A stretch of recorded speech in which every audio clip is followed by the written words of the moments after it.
ఇది మహావృక్షం. దీని వయసు దగ్గర దగ్గర 300-400 ఏళ్ళు పైబాటే ఉండొచ్చు.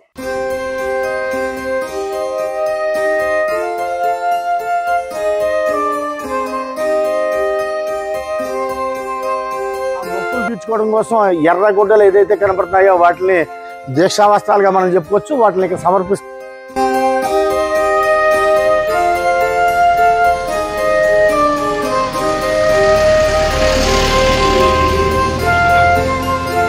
అక్కడ అలాగా నిత్యం ఎప్పుడు నీరు వస్తుంటది కాబట్టి ఆ దారలో పడుతుంటది అనమాట. ఆ యొక్క దార పడేటువంటి దార అమ్మ పేరే ఆ పేరే నామకరణం చేయడం జరిగింది.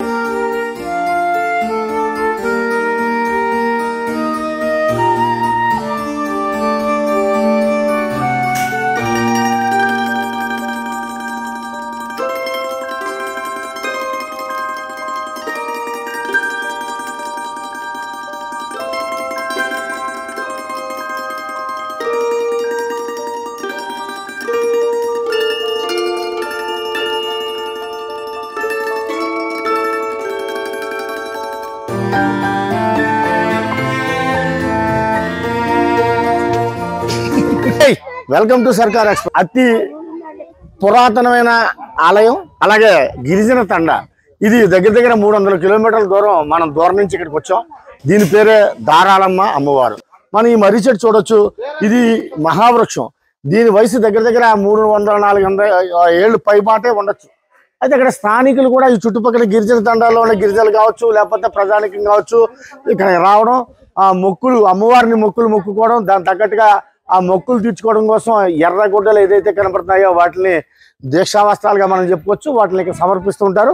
నూతన వధూవరులు ఎవరైతే పెళ్లి చేసుకున్న వారు మెడలో ధరించినటువంటి పెళ్లి సమయంలో ధరించినటువంటి ఆ దండలు కూడా తీసుకొచ్చి అమ్మవారికి ఈ మర్రి చెట్టుకే సమర్పిస్తారు. ఈ ఆచారం ఏంటి, వింత ఏంటి అనే విషయం తెలుసుకునే ప్రయత్నం చేద్దాం.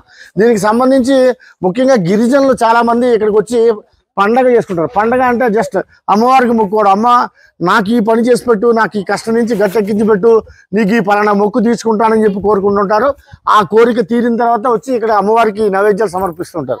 సార్ చెప్పండి, మీరు ఎక్కడి నుంచి వచ్చారు, ఇక్కడ ఉన్న విశిష్టత ఏంటి చెప్పండి ఒకసారి. సార్ నమస్కారం సార్. మాది ఏఎస్ఆర్ జిల్లా, అల్లూరు సీతారామరాజు జిల్లా జీకే వీధి మండలం సార్. జీకే వీధి మండలంలో మాది డేరాల గ్రామం, చిన్న పల్లెటూరు గ్రామం. అయితే మాకు దారిలమ్మ ఆ తల్లివారు మాకు కొలువై ఉన్నారు ఇక్కడ. కానీ చాలా రోజుల క్రితం నుండి కూడా అమ్మవారు ఉన్నారు. అలాగే మా ప్రాంతం నుండి కూడా ఈ అమ్మవారి కోసం చాలా గొప్పతనంగా చెబుతూ ఉంటారు. ఎందుకంటే ఇక్కడ ఉన్నటువంటి ఏమైనా కోరికలు ఉంటే ఆ కోరికలను కూడా మాకు తీరుతాయి. కాబట్టి ఆ కోరికలను తీర్చుకోవడం కోసం అమ్మవారి దగ్గరకు వస్తూ ఉంటాము. అలాగే మా ప్రాంతం నుండి సుమారుగా మా కుటుంబ సభ్యులు, అలాగే మా కుటుంబ సభ్యులతో పాటుగా కుటుంబ సభ్యుల మా బంధుమిత్రులు అందరూ కూడా రావడం జరిగింది.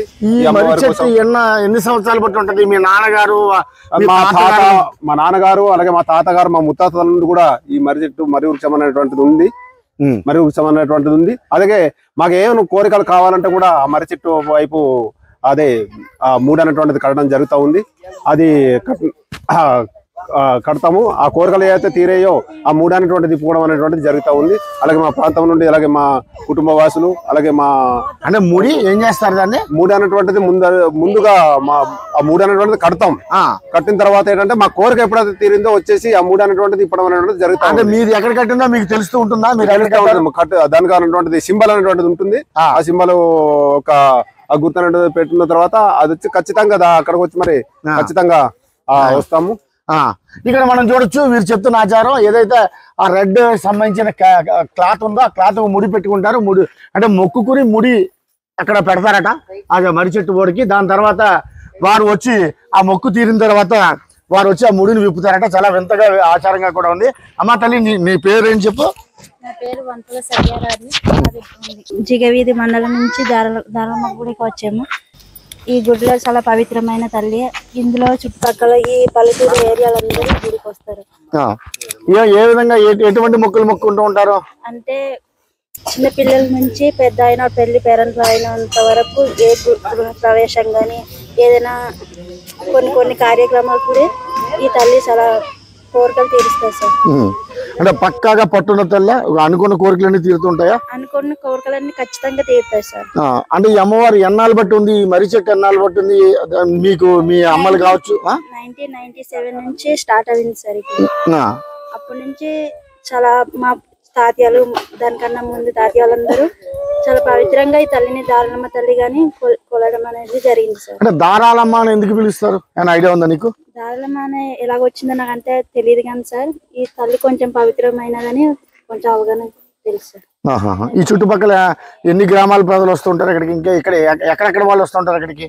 ఇక్కడ సీలేరు, దారకొండ, చింతపల్లి, పాడేరు, ఎలా చూసుకున్నా విశాఖపట్నం నుంచి కూడా వస్తారు సార్. హైదరాబాద్ నుంచి, భద్రాచలం నుంచి కూడా వస్తారు సార్. మొత్తానికి మనం చూసాం కదా, ఇది మోస్ట్ పవర్ఫుల్ అమ్మవారు అని చెప్పి స్థానికులు కూడా చెప్తున్నారు. దాని తగ్గట్టుగానే ఇక్కడికి వస్తున్న క్రౌడ్ కూడా ఉంది.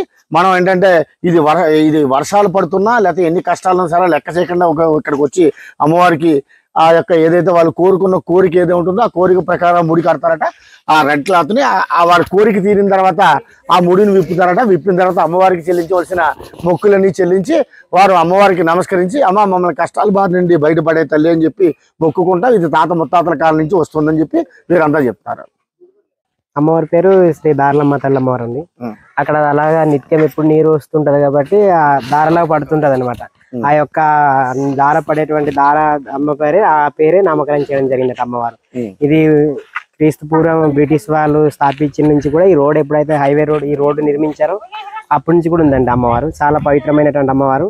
ఈ యొక్క మన ఆంధ్ర రాష్ట్రం నుంచి కాకుండా కూడా తమిళనాడు, కేరళ, మహారాష్ట్ర నుంచి కూడా వస్తుంటారు ఇక్కడికి.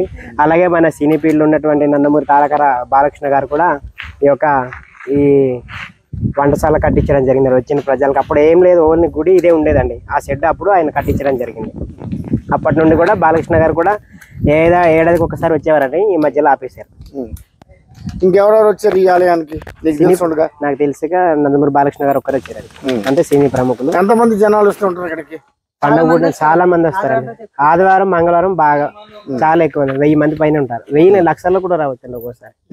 బాగా ఇక్కడ ఫెస్టివల్ ఎప్పుడు ఉంటుంది? పండుగ ఎప్పుడు ఉంటుంది? అమ్మవారిది కొత్త మాస నెలలో చేస్తారండి. కొత్త మాస నెలని ఉగాది ఇలాగే చేస్తారండి. అమావాస్య నాడు అమ్మవారికి ఘటాలతో బాగా ఊరేగిస్తారు. నలుమూల వర్షా ప్రాంతం నుంచి బాగా వచ్చి మొక్కులు చెల్లించుకుంటారండి. విజయవాడ మన ఏరియా ప్రాంతం అంతా కూడా.